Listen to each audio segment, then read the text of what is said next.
Video मिळवण्याकरिता subscribe करा आणि बेल आयकॉनला प्रेस करा।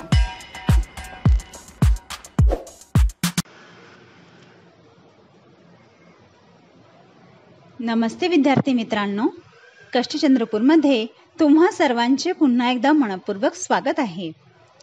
मित्रांनो, आज आपण एका नवीन विषयावर चर्चा करणार आहोत।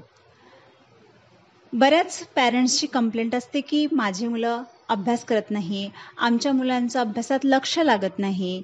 तर हा व्हिडिओ अशा मुलांसाठी आहे ज्यांचं अभ्यासात लक्ष लागत नाही। प्रेमाचे 2 शब्द बोलून तुम्ही लहान मुलांना अभ्यासात कशी मदत करू शकता यावर आपण आज चर्चा करणार आहोत।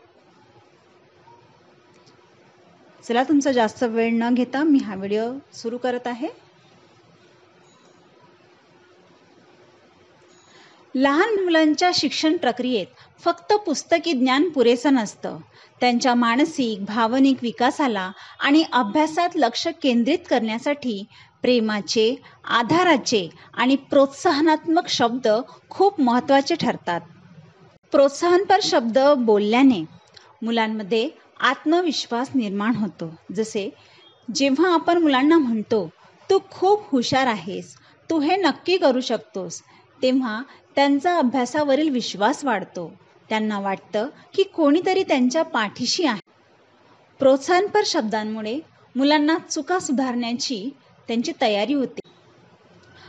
आपण जेव्हा लहान मुलांसोबत प्रेमाने बोलतो तेव्हा मुलांची चुका सुधारण्याची तयारी होते। प्रेमाने बोललं की मुलं चुका स्वीकारायला तयार होतात। चूक झाली तरी चालेल, पुन्हा प्रयत्न कर, असे शब्द त्यांना न घाबरता शिकायला प्रेरित करतात। तू अभ्यास केला नाहीस म्हणजे तू वाईट आहेस, अशा नकारात्मक शब्दांमुळे मुलं गोंधळतात। उलट प्रेमाने आणि संयमाने संवाद साधला की ते शांत मनाने अभ्यास करू लागतात। तुझा अभ्यास छान झाला, तू उत्तम उत्तर लिहिलं, यासारख्या शब्दांनी मुलांना आनंद मिळतो। ही सकारात्मक भावना त्यांच्या मनात अभ्यासाविषयी आवड निर्माण करते। प्रेमळ शब्द संवाद वाढवतात। मुलं आपल्या भावना उघडपणे सांगू लागतं। यामुळे त्यांच्या अडचणी लक्षात येतात आणि योग्य मार्गदर्शन देता येते। तू खूप मेहनत घेतोस, मला अभिमान वाटतो, अजून थोडा सराव कर, तू नक्की यशस्वी होशील, चुकलं तरी हरकत नाही, आपण पुन्हा शिकू, अशा शब्दांमुळे मुलांना आधार मिळतो।